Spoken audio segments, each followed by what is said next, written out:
ده هيكون آخر فيديو هيتصور في الأوضة دي عشان أنا هاعزل. اوكي، عشان كده بقالي كتير أوي مكنتش بصور. فالفيديو النهاردة عن إن أنت لو تعبان من السعي بس مضطر إن أنت تكمل، إيه اللي هيحصل؟ أول حاجة عايزة أقدم كامل حزني وأسفي للناس الدور التاني أو اللي هيعيدوا السنة من دفعة 25. أنت مش فاشل، بعيدا عن إن المنظومة فاشلة وبعيدا عن إن بتوع السماعات نجحوا وفخورين أوي بفشلهم. بس أنا عايزة أقولك إن أنا فخورة بيك وإن أنت شخص ناجح، لأن اللي نجحوا بالسماعات دول شوية ناس مهزأة وفشلوا. تمام. فما تقولش كنت أجيب مجموع بالغش أحسن، لا، هو ده كان أصلا نصيبهم بس هم اختاروا إن هم يجيبوه بالحرام. تمام. هنتكلم دلوقتي عن إن أنت بصوا، عشان بس محدش يقول لي ببص في إيه. أنا كاتبة كل اللي أنا عايزة أقوله لكم هنا عشان منساش حاجة. أول حاجة، لو أنت لسه تعبان وعايز تسعى ومطالب إن أنت تكمل ومفيش فرصة للبريك، أول حاجة نتكلم فيها. أول حاجة كده، أنا كاتبة هنا ارجع وافتكر كنت ليه بتسعى، ونيتك كانت إيه وإيه اللي كان بيحركك. يعني إيه؟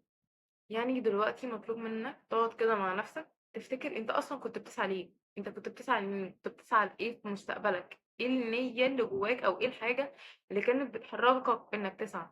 لو لقيت شغفك أو بريقك انتهى من ناحية الحاجة دي، أنت ليه محبط إن أنت يعني انطفيت من ناحيتها؟ لو مش عايز تكمل ما تكملش وشوف حاجة جديدة اسعى فيها. مش لازم تكمل في حاجة لمجرد ان انت بدأتها، انت ممكن ما تكونش حاببها عادي. انا كنت بدأت في حاجة قبل كده ووقفتها بعد ما حققت فيها نجاح كبير جدا، واحتمال برضه اوقف يوتيوب عادي. عادي، احتمال صغير. ليه؟ معرفش. انا احساسي ان انا عايزة اعمل كده، ما علينا. تاني حاجة، ارجع رتب وقسم الطريق تاني. هقولك على حاجة. لما انت تفضل باصص من فوق على حياتك شايفها مش منظمة وانت سايبها مش منظمة، فما تجيش تلوم غير نفسك. انا مش هاجي اطبطب عليك واقول لك يلا عشان خاطري اسعى مستقبلك، لا، انت مش هتخاف. انا مش هخاف على مستقبلك اكتر منك.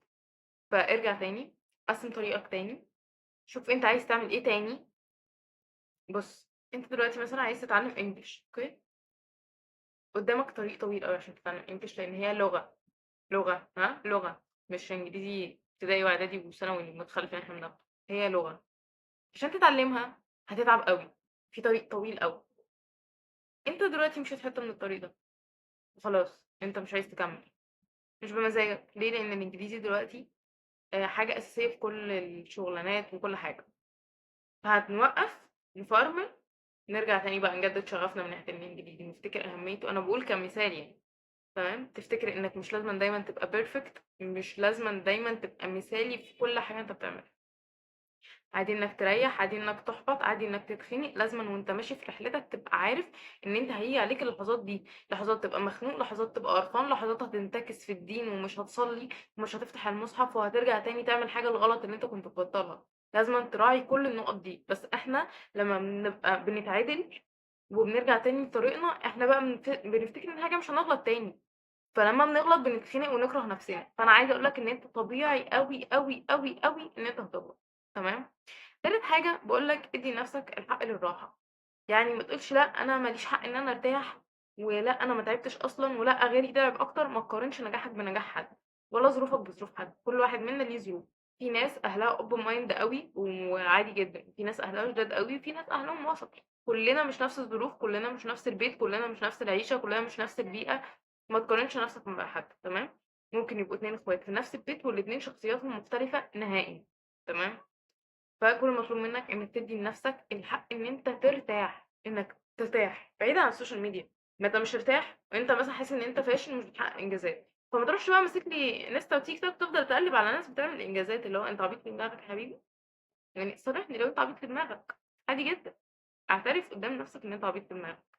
بس بلاش ان انت تقارن نجاحك بنجاح حد او فشلك بفشل حد. تمام. تقول اصل هو خسر اقل مني، مش ينفع خسر اقل مني. تمام.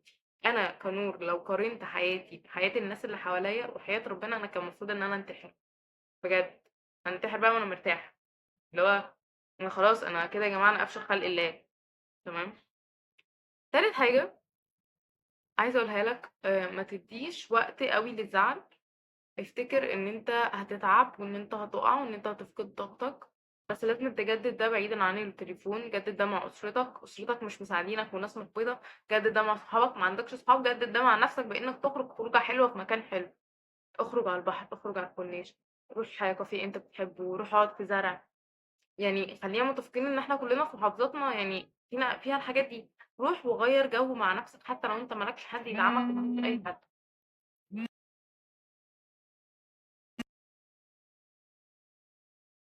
اعتذر، التليفون رن. خامس حاجة بقى، دي كان المفروض اقولها اول حاجة بس انا حبيت اقولها خامس حاجة عشان دايما بتقعدوا تقولوا لي وانتي اللي هو يعني انا دايما بقول لك استعن بربنا وابدا ان انت تصلي ركعتين وانت بتحس ان انت اصلا مش قادر تقوم، فانا قلت لك تعمل دول. بعد كده بقى تقوم تاخد دش بارد، تصلي ركعتين وتبدا من الاول. تمام. التليفون رن عشان كده فصلت ورجعت صور تاني. ماشي. واتكلم مع ربنا كانه صاحبك، اصل محدش احن عليك قد ربنا ولله المثل الاعلى. تمام. ربنا يعني الحمد لله، انا بالنسبه لي انا ما بحبش اتكلم في الحاجات دي، بس انا ما فيش مره رحت فيها لربنا وخذلني. ربنا دايما بيرجعني من عنده ببرد الفضل.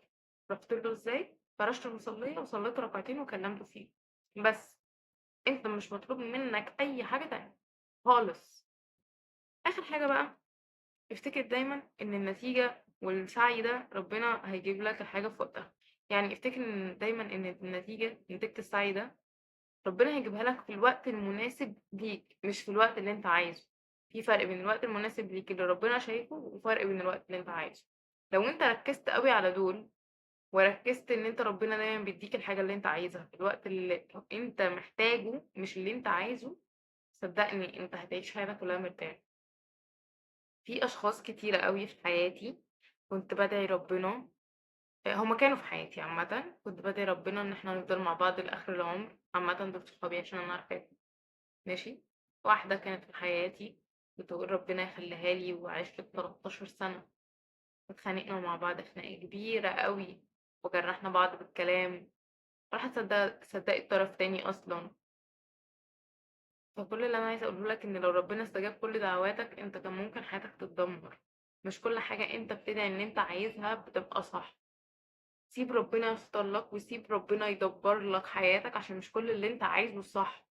انا كل مره ببقى عايزه فيها حاجه وبدعي وبعيط بيها وما تتحققش واقعد اقول ليه يا رب ما حققتهاش، بتحصل حاجه قد كده اللي هو زي اشاره كده اللي هو انا ما حققتهاش عشان كده. بافضل اقول الحمد لله يا رب ان انت ما حققتهاش، انت يا رب لو كنت حققتها لي انا كان زماني متدمره. ما تثقش في حد، استعين بالله وابدأ تاني. حتى لو انت مش قادر تكمل ادي لنفسك بريك وارجع تاني اقوى من الاول.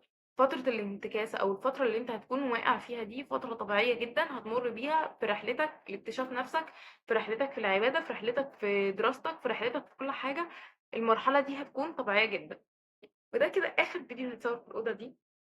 وكنت عايزه اطلب منكم دفعه 26 لو في حد بيتفرج على الفيديو ده ويعرف حد من دفعه 26 ثانويه عامه او ثانويه ازهريه، يبعت له لينك قناه التليجرام ولينك قناه الواتس اللي تحت في الكومنتات، ويبعت له الفيديو عامه، شير الفيديو ده في كل حته. وما تنسوش تعملوا فولو انستا.